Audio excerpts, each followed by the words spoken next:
everyone, Ivy here. Today I want to do a costuming year in review.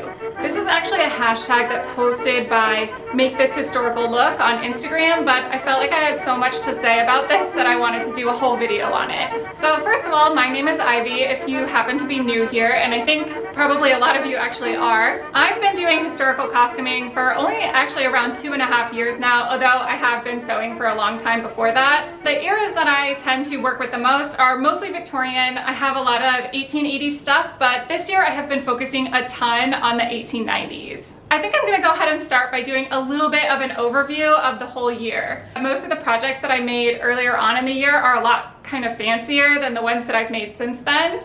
Many of the things that I was focusing on are event related or are photo shoots that I wanted to do with other people. And then once that was no longer possible, you can see a pretty stark contrast in the kinds of things I was making and then all of the things that I made after the pandemic started. So towards the beginning of the year, I had this 1880s Bustle ball gown.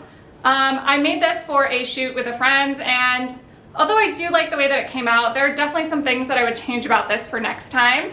I also made a seersucker seaside gown this year as well. I think I pictured myself wearing this in Port Townsend to the Victorian Festival, but obviously that didn't happen. This is one of the things that I think is probably just gonna end up getting sold. It's not something that I really see myself wearing, and I think I would rather put some energy into making a new seaside gown that I'm more excited about. Also, around that same time, I made 2 other bustle dresses, which is the one that I'm wearing now, which was my first really big Soutache project. And then I also made a green traveling dress also for the Victorian Festival. So altogether this year, I think I've made 4 bustle gowns. And I think that was one of the big reasons that I decided I wanted to move on from the bustle era, is because I'd just been working with it for so long. I was just looking for a new challenge. So one of the things that I find myself doing is about once a year, I get the overwhelming urge to make a robe à la française. And this year's robe à la française was all done in quilt cotton, which was probably not the smartest choice, but I really loved the color and I didn't want to invest a lot of money in something that didn't have a pre-planned destination. I have never worn this gown to anything but a photo shoot, so it is really beautiful. I probably will hopefully wear it at least once, but it is something that's probably just going to take up way too much space in my closet for the foreseeable future.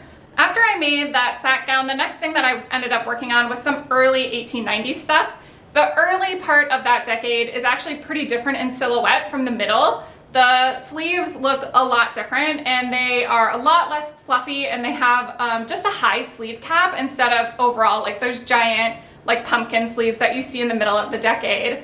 I decided that I wanted to spend pretty much all of my time wearing historical clothing. That was a really cool experiment for me because I feel like I learned a lot about it. It's also the very first YouTube video I ever made, so it's a little rough around the edges, but it does still exist if you want to see it. One of the big problems with this wardrobe project was that at the end of it, I felt like I had a lot of very pretty things that all went nicely together, but none of them really felt like they reflected my individual style. So while yes, they would have been more or less accurate to the period, they would have been things that people really would have worn, I personally probably wouldn't have purchased those items if I had been living in that time period because they don't really suit my taste. So a lot of the things that I made around that time either have already been sold or probably will get sold on Etsy at some point.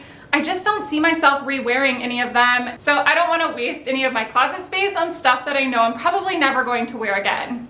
After that foray into the early 1890s, I did a couple of random one-off things, including this all black summertime gothy inspired Edwardian look. This is a cool one. I tend to be really drawn to all black ensembles and historical costuming, even though black is something that I don't really wear in my everyday life.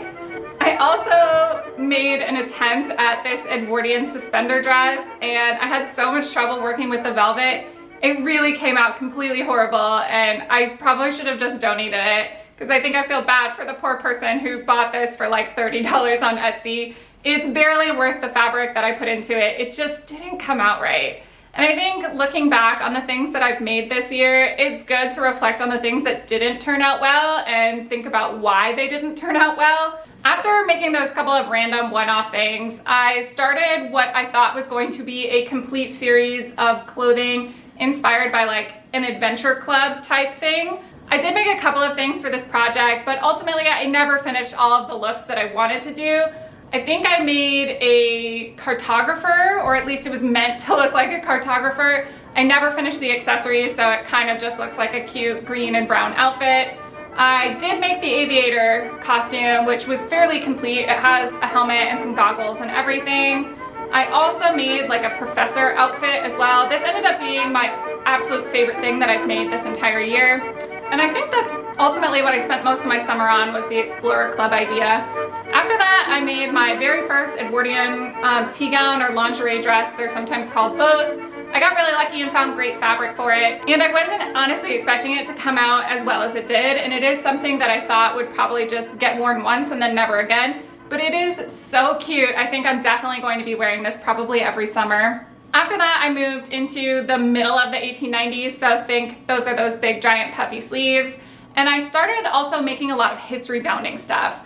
I was realizing that the pandemic was not going to be over anytime soon, so it was going to be a really long time before I had any events to sew for. So I really wanted things that I felt like I could be comfortable in and incorporate into my everyday wardrobe. So at this point, I started making a lot of 1890s cycling skirts. I started making a lot more blouses. I started making things that are more true to the style of clothing that I actually like to wear in everyday life. So lots of earth tones, lots of greens and browns and cream colors and things like that.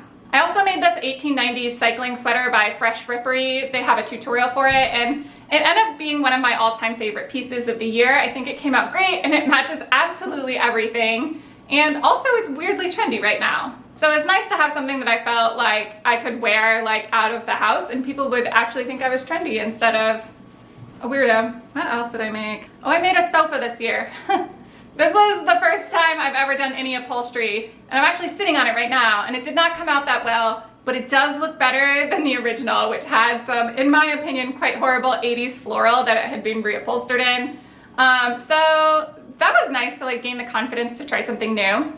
I think what would come next in the timeline would probably be all the things that I made around Halloween. I really only had two big looks that I made this year, which would be this one, which is the cover of an 1895 magazine. And I also made this one in orange and black because I was feeling really sad that I didn't make very much for Halloween this year. So I decided to make one more look before the season was over because I really was not ready to say goodbye to the Halloween season, having made only one thing. From there, I think that almost actually brings us up to the present, because the last couple things I made were Hobbit related, so the two Hobbit looks. Also two failures in the Hobbit department, which were very cute and not failures in general, but just did not end up being what I wanted to wear with my Hobbit outfit, which would be this red skirt, which has Soutache along the bottom. And then I also made this blue skirt, which I think might have worked. It came out a little bit longer than I wanted it to, and I haven't had a chance to shorten it. It's a whole thing. Oh, I made a white corset at some point. I'm not sure when I did that, but I did make a white silk corset. It came out pretty well. It's a little bit too short. Yeah, and I guess actually that would be it. So that's a little bit of an overview of everything that I did in 2020. I'm probably actually leaving a lot of things out just because I'm not sure that even I remember everything that I've made this year, but I think that's all of the highlights. There are also some specific prompts that go along with the costuming year in review hashtags. Let's see. After introduction and overview, it's your best acquisition. I might only be saying this because I got them in the mail so recently, but my American Duchess Londoners are absolutely incredible and I'm obsessed with them. After best acquisition, it's new appreciation. So definitely doing things the right way when you need to do them the right way. So I think that the ensemble I'm wearing right now is kind of the perfect example. It's not lined. The skirts, I was like, well, I'm gonna be wearing so many petticoats. It's not like you're going to be able to see through it or anything, but honestly, if I had flatlined these skirts, I think that they would have come out a lot better than they did. I also don't really love hand stitching and tend to avoid it, which is fine a lot of the time, but sometimes you really do just need to hand stitch something. I have started using flatlining and hem facings this year. I know, I should not have been doing historical costuming without knowing that I should be doing those things, but definitely an appreciation for doing things the right way. I think it was kind of a case of laziness and also not knowing what I didn't know. So there are a lot of these things I just didn't know that I was supposed to do them. So as I'm getting more into historical costuming and different eras, I am definitely learning how to do things the right way. Lessons learned. There are two big things that I would want to talk about, which is Soutache, which is absolutely the technique of the year. I have used Soutache on so many garments this year, and so that was something that I learned how to do over the course of the year. I've gotten a lot better at it, so I've learned a lot of tips and tricks over the course of trying to learn how to do Soutache. There are really not that many resources out there. Surprisingly, my tips and tricks video on this technique is one of the only ones that's out there, so if you're interested in that, it does exist. And then I also have a new appreciation for actually treating your historical costumes like clothing instead of costumes. So this first came up at the very beginning of the stay-at-home orders when I started wearing 1890s clothes like every day, that I had a lot of ensembles that really only matched themselves, like they were a self-contained outfit that you could not mix and match. And that is not how most people live in their actual wardrobes. So I learned a lot of lessons about making sure that the things I wear are actually wearable and not just something that looks good in a picture, which I definitely had like Instagram syndrome a little bit, where I would make something and it looks great on video, it looks great in photos, but it's too long and I'm tripping over it, or it's kind of see-through if I stand in the wrong light. And I would never wear those things in my daily wardrobe because they're not functional. So making your clothing actually functional so that you're excited to wear it and it's easy to wear it, definitely a lesson learned. And then finally, I think I have sort of pinpointed my style a little bit more.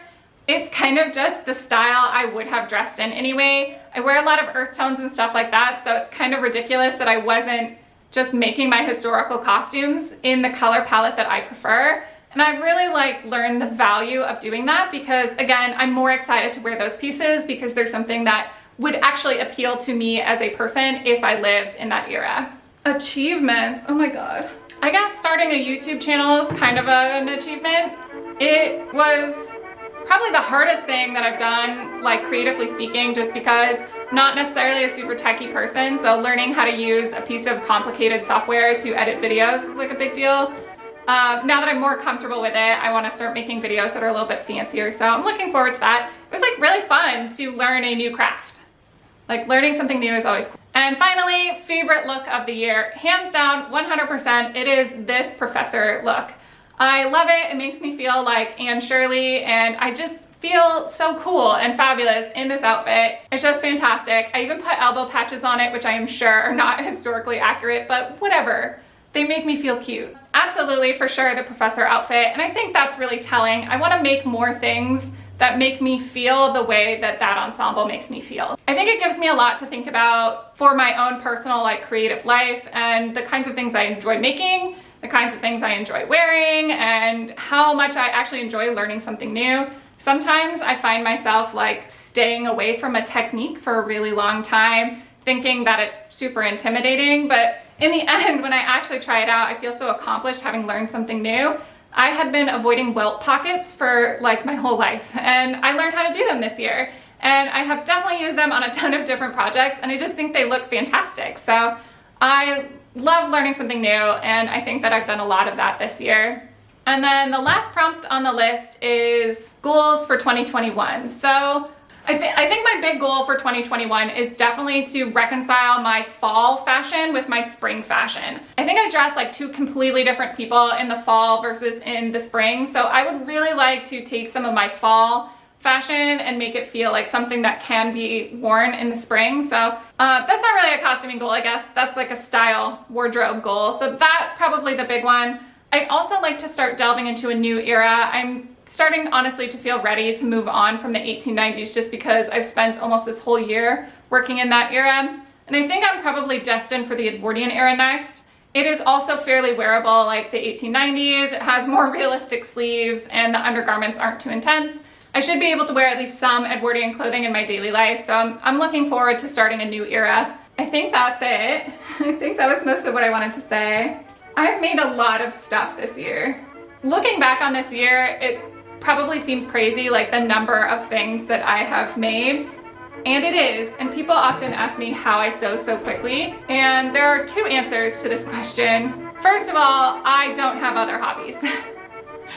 This is a sacrifice that I make. I enjoy cooking and baking a lot, and it is something that I would devote more time to if I wasn't busy doing sewing. Even when there wasn't a pandemic going on, I never really went to the movies either because it never sounded as fun as staying home to sew. So when you literally don't have hobbies other than sewing, it's easy to make a lot of things.